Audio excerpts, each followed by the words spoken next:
Уфа XIX – начала XX века – это полиэтничный, поликонфессиональный город, как и во всех других губернских центрах. В Уфе было много русского населения.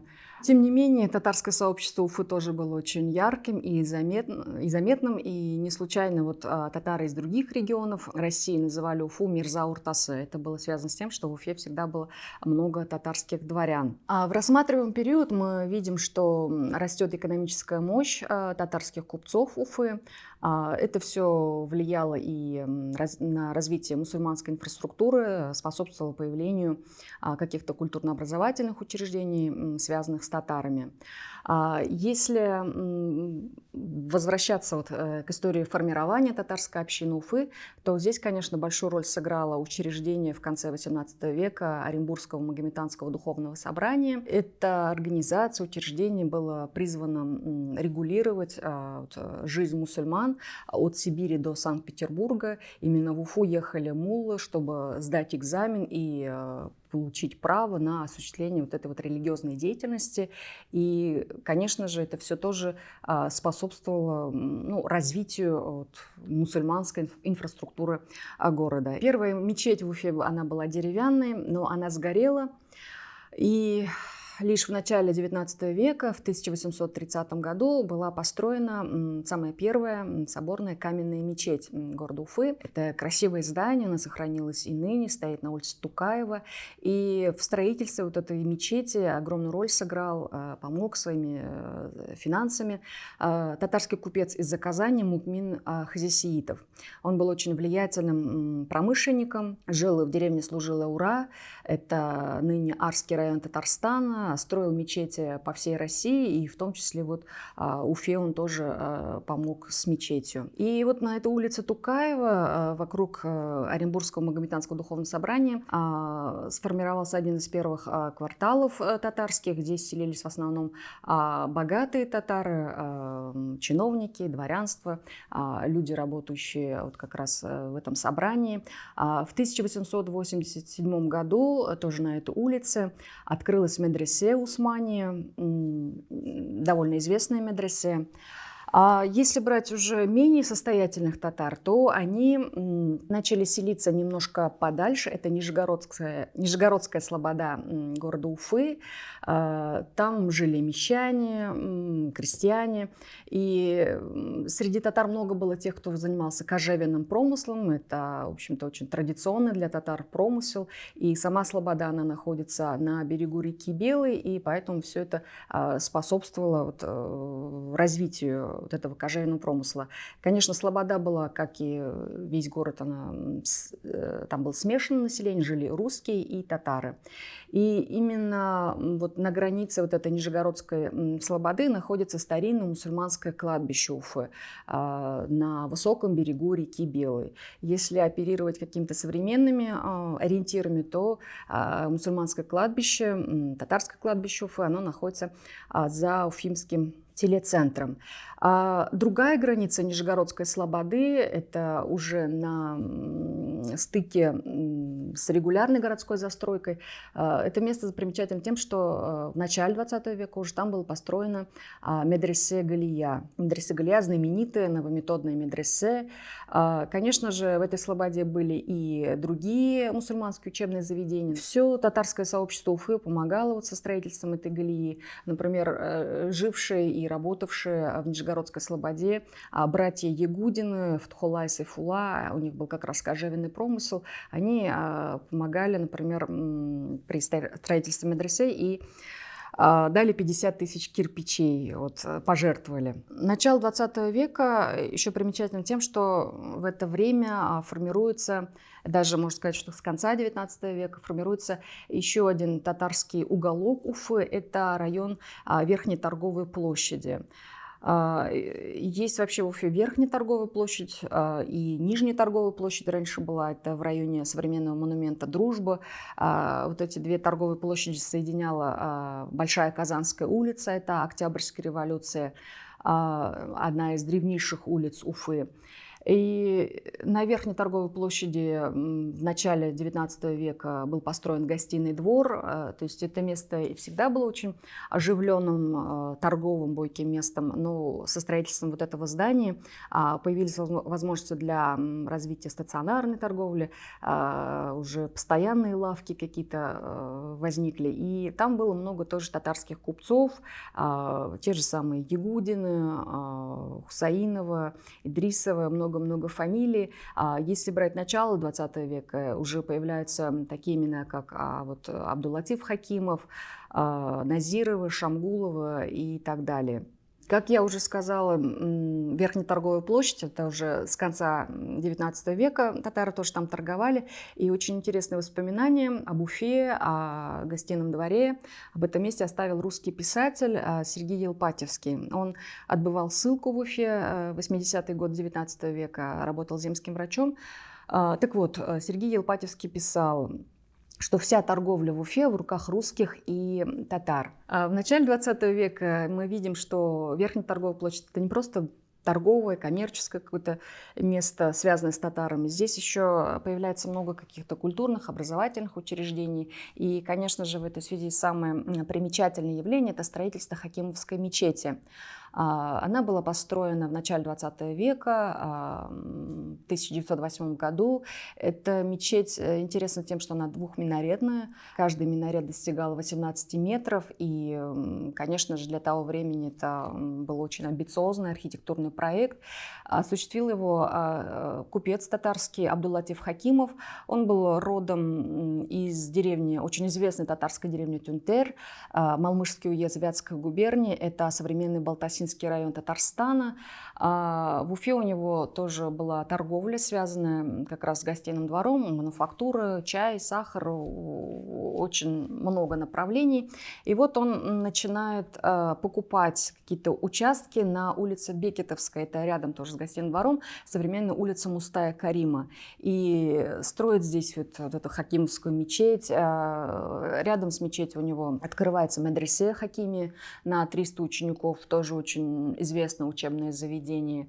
И вот несколько участков принадлежали ему. В годы Первой мировой войны Абдуллатиф Хакимов именно на эту улицу организовал мусульманский госпиталь для раненых и больных солдат. Говоря о Верхней торговой площади, необходимо отметить, что рядом располагались православные храмы. К сожалению, сейчас уже их нет, их взорвали. В советское время это, во-первых, Александровская церковь, конец улицы Бекетовской. В советское время там построили Дом профсоюзов. Это Воскресенский собор. В советское время там построили Башкирский драмтеатр. Когда отмечали 300-летие города Уфы в 1886 году, городская общественность, местные дворяне решили построить напротив гостиного двора и построили Александровскую часовню в честь этого события. И таким образом это вот какие-то вот православная культура яркая проявлялась на этой площади. И в начале 20 века мы уже видим, что вот купцы, в том числе вот Абдуллатиф Хакимов, решают все-таки показать еще свое место, татарское место в этом торговом мире. И в связи с этим вот была построена эта мечеть. То есть, видимо, для них было очень важно подчеркнуть вот свою мусульманскую идентичность, показать вот свое татарское место. С улицы Бекетовской тоже вот очень интересный момент, связанный с татарской культурой. Первый татарский спектакль в 1906 году, в марте этого года, тоже состоялся как раз на этой улице. Это было здание общества вспомоществования частному труду. Тогда вообще очень много было вот таких социальных учреждений, которые открывались городом. Бекетовская, 38, к сожалению, это здание не сохранилось, но вот сохранились сообщения о том, что на этой улице показали татарский спектакль по пьесе Гая Исхаки «Үч хатын белән тормыш». Судя по всему, это была группа Ильязбека Кудашева-Ашказавского, который, кстати, тоже был родом, собственно, из этих мест. Это Белебеевский уезд Уфимской губернии, ныне это Буздякский район Башкортостана. Он собирался ставить первый татарский спектакль в Оренбурге, но там у него не совсем все удачно сложилось, потому что общественность была против. И вот он показывает спектакль в Уфе, а далее уже едет в Казань, и там уже мы знаем историю труппы «Саяр» как раз. А начиналось все в Уфе. Это, наверное, было связано с тем, что в Уфе все-таки публика была, много было дворян, более, может быть, модернизированные и смотрели вот как-то проще на вот эти какие-то нововведения, в том числе связанные с татарским театром. А если продолжить по истории татарского театра, то тут нужно сказать, что рядом как раз с гостиным двором, с Верхней торговой площадью, находится здание Уфимского дворянского собрания. Это улица Центральная, ныне улица Ленина. Сейчас там находится Уфимская государственная академия искусств. И там вот в зале вот этого дворянского собрания тоже проходили татарские концерты различные, об этом сохранились газетные сообщения. И мы знаем, что позднее, уже в 1912 году, актриса театра «Саяр» Сахибжамал Гизатульна-Волжская тоже переехала в Уфу, и именно здесь она организовала, в том числе с помощью местной татарской молодежи, труппу «Нур». И она в своих воспоминаниях тоже пишет, что ей было очень комфортно работать именно с татарской уфимской публикой. Это вот из истории татарского театра один сюжет. И тоже вот с этой Бекетовской улицей связана, например, история Садриддина Назирова. Это тоже татарский купец. Он был родом из Казанской губернии, из деревни Битаман Казанского уезда. У него была очень обширная торговля, торговые дела в Уфе. Это хлебная торговля, мануфактура. У него было несколько пристаней на реке Белой, на Уфимке и так далее. И вот он покупает тоже в начале 20 века известное здание, ранее принадлежавшее уфимскому городскому главе Сергею Львовичу Сахарову. Это номера «Россия», доходный дом. Этот дом стоит и ныне на углу вот этой вот улицы Бекетовской, Мустая Карима, и коммунистическая, Большая Успенская. И про Садриддина Назира, наверное, стоит сказать отдельно. Он 30 лет работал обыкновенным приказчиком в Казани, служил у Сабита Губайдуллина, купца. Это дед, кстати, историка Газиза Губайдуллина. И вот, отработав здесь 30 лет, видимо, накопил первоначально какой-то капитал, и уезжает он в Уфу, и там уже открывает свое дело торговое, и очень успешно у него все это получилось. И ему уже в дальнейшем помогал его сын Бадриддин Назиров, тоже для Уфы достаточно известная фигура. И семья Назировых тоже помогала как раз со строительством медресе Галия, и даже вот здание медресе Галия было записано как вот частная собственность вот этого Бадриддина Назирова. У Бадриддина Назирова тоже была своя торговля, это улица Александровская, тоже об этой улице скажем отдельно. У него там была тоже своя лавка. И еще фигура вот Бадриддина Назирова интересна тем, что он был гласным Уфимской городской думы. Тоже интересный момент. И обозначив уже что-то по этой улице Бекетовской, перемещаемся как раз на эту улицу Александровская. Наверное, многие помнят, может быть, статью Габдулла Тукая «Уфа тигис излекляре» 1912 года, как он приехал в Уфу и вот поднимается по этой улице в город. Эта улица ведет как раз к железнодорожному вокзалу, и вот Тукай как раз приехал в Уфу, нанял извозчика, и по этой улице поднимается. Александровская улица, она была и остается одной из красивейших улиц Уфы.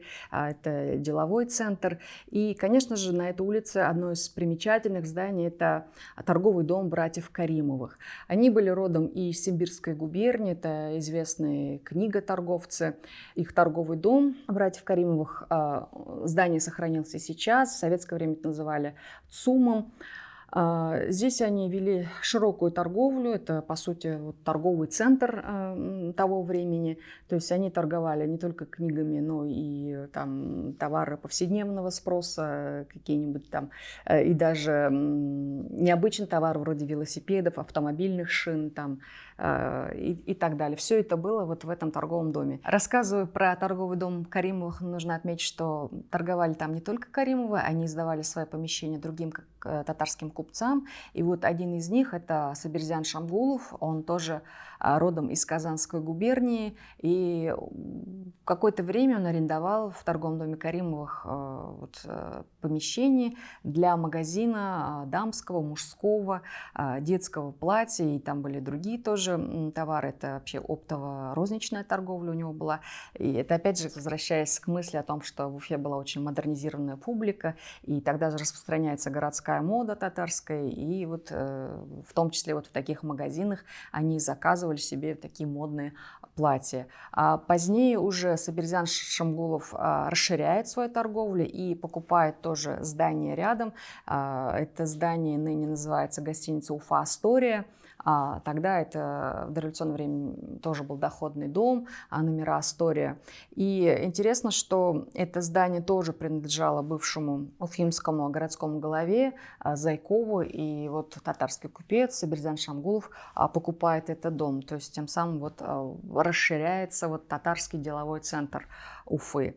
И если говорить опять же об Александровской улице, то есть Карла Маркса, здесь же находилось еще попечительство о бедных магометанах города Уфы.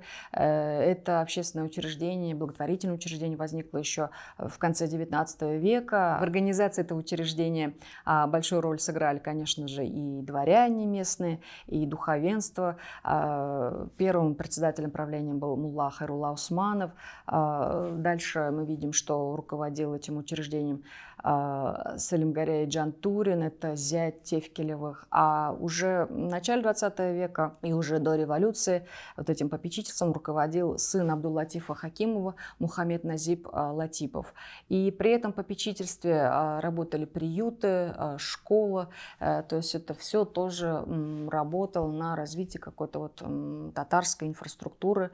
То есть вот эти богатые люди, они чувствовали какую-то социальную ответственность и пытались вот заботиться о своей махалле, о татарском мире Уфы. То есть не только о своих семьях заботиться, а вот о других слоях населения тоже, в том числе вот менее защищенных. Каримовы, будучи книготорговцами, конечно же, они были заинтересованы и в книжном издательстве, и рядом как раз вот с их торговым домом они открывают одну из первых татарских типографий города. Это «Восточная печать», Шарик Матбагасы. Вот в этом издательстве работал корректором поэт Мажид Гафури, и как раз первая книга, которую издали там, это как раз его сборник стихов «Милли Шигырляр». Впоследствии книги Мажида Гафури, это «Шарик Матбагасы», издавались неоднократно. Рядом, совершенно через улицу, это Малая Казанская, ныне Свердлова, находился книжный магазин «Сабах», тоже очень примечательное место для татарской культуры, поскольку именно там остановился Габдулла Тукаев в 1912 году. То есть он ехал по этой улице Александровской, и вот как человек совершенно не пафосный, своего рода дервиш, он выбрал вот книжный магазин и остановился не в каких-то роскошных номерах, как, допустим, думал ожидающий его Мажид Гафури, а вот ему было ближе вот этот книжный склад магазина «Сабах», и вот он вот там жил, пока пребывал в Уфе. Многие вышеперечисленные купцы, они были гласными Уфимской городской думы и, кстати, тоже заседали недалеко от Верхней торговой площади. Это современная улица Ленина и Коммунистическая, тогда называлась Центральная и Большая Успенская, ныне это здание МВД, по-моему. Это имена Мухаммед Назипа Хакимова, Бадреддина Назипова и Сабирзяна Шамгулова, они являлись еще гласными. Это очень интересный момент, момент, поскольку если брать историю Уфимской городской думы конца XIX века, то мы видим больше фамилий, связанные с уфимским дворянством, если мы говорим о татарах, с чиновничеством, духовенством, но не было купцов. А вот эти купцы нового поколения, в том числе вот второе поколение купцов уже татарских, они вот проявляли такую общественную активность и интегрировались в это городское сообщество и вот, участвовали в том числе в жизни городской думы. А с другой стороны Верхней торговой площади находится улица Пушкина. До революции она называлась Пушкинская. И вот с этой улицей связана история газеты «Тормыш». Эта газета появилась в 1913 году. Она была достаточно популярной. Издавал ее купец Губайдулла Усманов. Он был родом из Стерлитамака. И это уж одна из первых газет в Уфе, татарских газет именно вот такого популярного формата. Первыми редакторами были выходцы из Чистопольского уезда Казанской губернии, супруги Вагис Наврузов и Фатима Фарида Наврузова, очень известные деятели татарской культуры. В частности, вот Фатима Фарида говорят, что она стала прототипом, например, героини пьесы Мугалима Гаязис Хаки. Они помогали с издательством газеты «Тормыш», редактировали ее. И вот в этой газете «Тормыш» ее читали не только в Уфе, но и за пределами Уфимской губернии. Там публиковались многие тоже известные люди в своем времени. Это, конечно же, поэт Мажид Гафури публиковал свои стихи. В 1914 году переезжает в Уфу тоже очень популярный поэт того времени. Сагит Рамеев, он сам тоже родом из этих мест. Сначала он просто работал в Казани в газете «Баин-эль-Хак», позднее работал в Астрахани в газете «Идель». Но поскольку там эту газету закрыли, он возвращается в Уфу, работал в Уфимском земстве, поскольку там нужны были переводчики на татарский язык, какие-то татарские тексты нужно было писать. И вот он работал в земстве, опубликовал свои поэтические творения в газете «Тормыш». Были и другие имена. Это Сагит Сунчелей, Габдрахман Сагди, поэтесса Сания Гайфат и много-много-много других татарских поэтов, писателей публиковались в газете «Тормыш». И Губайдулла Усманов еще интересен тем, что кинотеатры тоже были связаны, вот, в том числе один из кинотеатров был связан вот с этой фамилией, художественный электротеатр Усманова, также братья Каримовы тоже, все в этом районе происходило, содержали электротеатр «Юлдуз», опять же, конечно же, рассчитаны на больше мусульманскую, татарскую публику. Таким образом, в начале 20 века Верхняя торговая площадь и примыкающие к ним улицы, они были не только вот коммерческими центрами, деловыми центрами, но еще это социокультурные центры татарского мира Уфы. Здесь находились не только лавки, но и, как я уже сказала, издательства, газеты, книжные магазины, в том числе учебные заведения, это и медресе, школа, приюты, общественная организация и, самое главное, мечеть. И, конечно же, это наше наследие, татарское наследие города Уфы, оно заслуживает самого уважительного, бережного отношения.